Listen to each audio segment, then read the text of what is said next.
他正在嘚瑟新买的西装，却被窗外一位女郎看到，只觉得他摇摇晃晃的样子，显得整个人风趣又可爱。被发现后有些不好意思，女郎也向他点头微笑。他如名门绅士般脱帽致意，追出来却只看到几名站街女。知晓女郎的职业后，他翻空口袋示意已经身无分文，女郎却毫不在意，吹口哨唤来车夫，还给了车费拉他一起上车。车厢内两人眼眸流转，女郎称他是为爱而生的情种，大胆凑上了他的身，只为这一个陷入爱情的瞬间。他决定策划一场惊天骗局，为女郎谋来万千财富。他是巴黎城内有名的大骗子克鲁尔。盛装来到餐厅时已经满客，他便塞小费获得一个室外的位置。名门绅士从不会沐天席地，这是有失身份的体现，但他依然靠外貌招引了一位侯爵。富贵侯爵成了猎物，放弃室内雅座与他一同畅饮。克鲁尔也顺势讲起发家历史。他生于一片广阔的葡萄园，父亲忙于打拼自己的香槟帝国，母亲每天都在家里开奢靡派对，而教父总是第一个到场的人，还时常用手攀上母亲的肩膀。克鲁尔却不厌恶这种行为，因为教父总能讲出富有哲理的名言，比如点点鼻子提醒他，若要人生充实，必要饱经风霜。但他相信自己不会充实，还举杯与天同乐，庆祝生来就是显赫，注定浮华一生。直到这天推门而进，父亲同他交心。Verlass dich auf niemanden, mein Junge. Nein, Papa. Sei niemals abhängig. Niemals, Papa. Nicht von einer Bank, nicht von reichen Leuten. Nicht von Reichen. Und von keiner Frau. Von keiner Frau. Du merkst dir das hin? Ich merke mir das.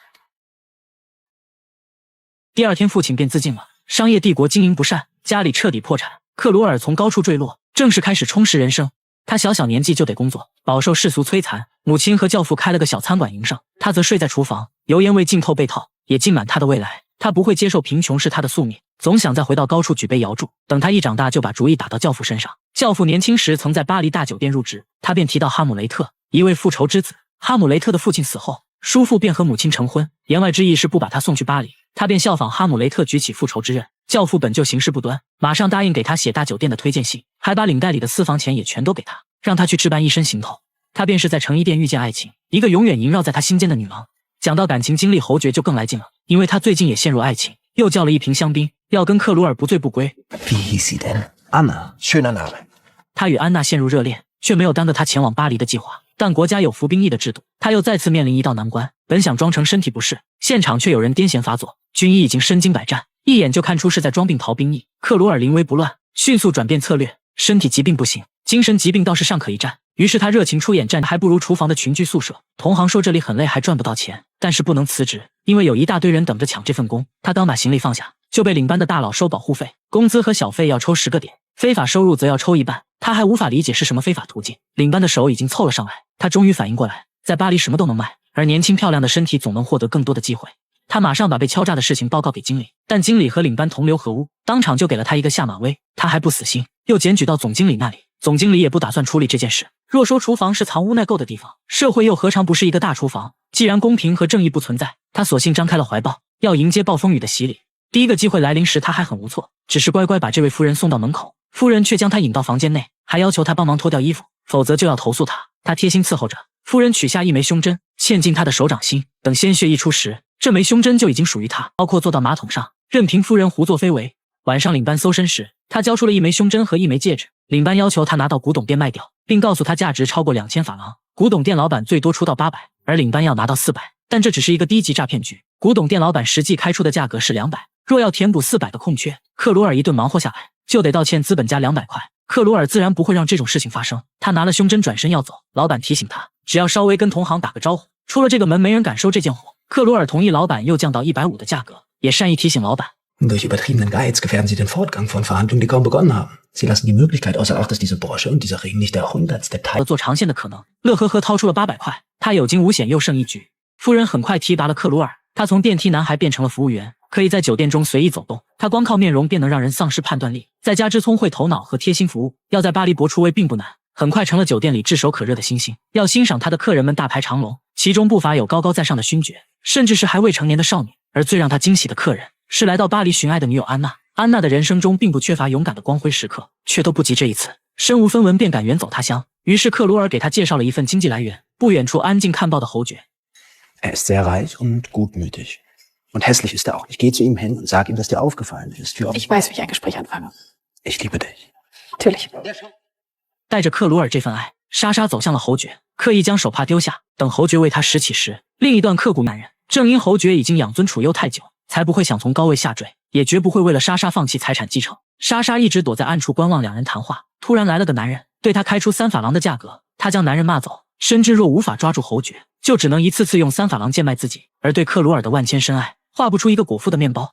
莎莎来到巴黎之后，克鲁尔每天都很忙，白天要尽心尽力服务客人，晚上得去夫人的房间里，从美色交易渐渐发展成盗窃行径，顺走了夫人大量珠宝，抽空了还要去找莎莎，在狭小的房间内抵死缠绵。年轻的身体让他能在2张床上自由切换，即使偶有精力不济，也能很快调整过来。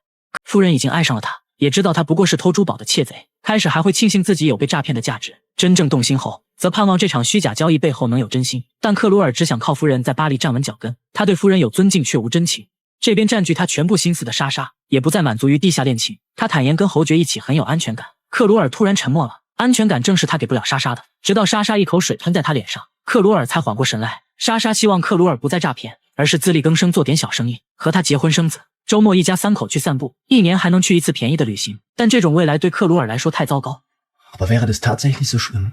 Natürlich schlimm, sondern unmöglich für dich, weil du sein müsstest. Immer, jeden Tag, von morgens bis abends. Und das erträgst du nicht, du zu sein. Und gerade weil du das nicht erträgst, fühlt sich alles mit dir leicht an. Weil alles ein Spiel für dich ist. Deswegen ist es, als hätte das Leben keine Schwere. Weil du nie Felix Kroh sein kannst. Der Sohn eines gescheiterten Bürgers aus der... 答应，明确知道依附他人只会沦为玩物，却也对辞职一事开始犹豫。勋爵只是他遇到的一个贵人，将来还会有千万个贵人，千万种人生的可能。若是跟莎莎结婚，只有一种可能，那就是周末一家3口去散步。莎莎成功预言了他根本过不了平凡人生，不过是飘忽不定的水。于是这一幕被夫人目睹，才知克鲁尔原来不是满眼只有钱，只是心里装的人不是他。夫人知道自己需要重新启程了，第2天他便收拾好行李，离开前给了所有服务员小费，却唯独略过了克鲁尔，只因克鲁尔已从他身上偷走太多，连带着他那颗心也被窃取。故事讲到这里，侯爵已经被克鲁尔深深吸引，也不介意他的平民身份，要和他成为至交好友。克鲁尔则稍稍透露自己正在攒钱，要去南边的海边国度游玩。一个鬼马主意马上在侯爵脑海中冒出。克鲁尔知道大鱼终于上钩了，但他的故事还没完。夫人走后，领班也失去一半收入，急需给克鲁尔介绍有钱人。酒店里一名年轻女孩，眼睛从未离开过克鲁尔，领班便暗示女孩所有东西都可以明码标价。女孩当晚就点名克鲁尔服务，她只穿着贴身衣裙。克鲁尔转身要走，女孩便递上一件昂贵珠宝。她的父母各有情人，对她不管不顾。女孩急需一个疗愈对象，克鲁尔则耐心安慰她。Eleonore, Sie haben mein ganzes Mitleid. Aber ich versichere Ihnen, dass Einsamkeit im Reichtum sich sehr viel besser anfühlt als Einsamkeit in der Armut. 女孩仍想更进一步，克鲁尔丢下珠宝后转身离去。等女孩追出来时，便看到领班在威胁克鲁尔。这一次克鲁尔没有妥协，曾经以为自己可以毫无底线，但横行无忌之后，他并没有更快乐一点。而且对方明显是个孩子，要把领班赶出去。想不通的只有领班，他的罪行罄竹难书，唯有猥亵这件恶事从未做过。而女孩告诉了他答案，只因克鲁尔是个有尊严的人，领班不过是为自己的无底线付出代价。不如两人互换身份，克鲁尔用侯爵的身份出国深造，侯爵用克鲁尔的名字和莎莎远走。1年后，侯爵再回国接管财产，钱到手后跟莎莎成婚，再额外给克鲁尔2万法郎报酬。1晚上功夫没有白费，两人很快达成交易。大骗子克鲁尔终于完成这场骗局，莎莎也从暗处中走出，三人都各取所需，漫步在巴黎街头。只要克鲁尔克制住心动，这就是皆大欢喜的结局。克鲁尔回到酒店后，就正式拒绝了勋爵的邀约，但勋爵告诉他自己没有儿子，死后可以让克鲁尔继承爵位，实现真正的阶级跨越。但这一次克鲁尔没有心动，他的目标是帮莎莎得到想要的生活。Sie hätte ebenso gut auf einen anderen fallen können. Von meinem Alter und Bau laufen Millionen herum. Kehren Sie nun nach Hause zurück. Und vergessen Sie mich. Ich werde Sie niemals vergessen, Milord.